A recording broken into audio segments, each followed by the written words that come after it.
Good morning mga ka-garden. Ito po ang nangyari sa ating saging sa garden ni Neneng.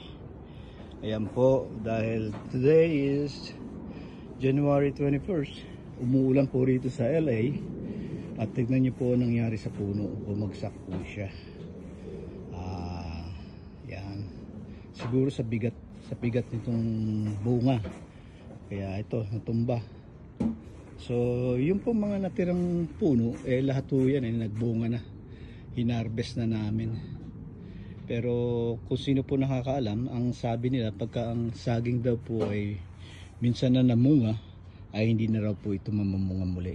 Kaya balak ko, huhukayin ko na itong mga to at para i-get rid na sila.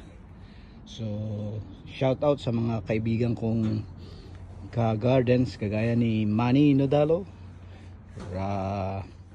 Felix Aquino, si Robert Francia, mga katropa ko yan sa tanim-tanim, at maging si Ramon Marquez. O sige po, tuloy natin ang weekend natin. Have a nice weekend. Bye!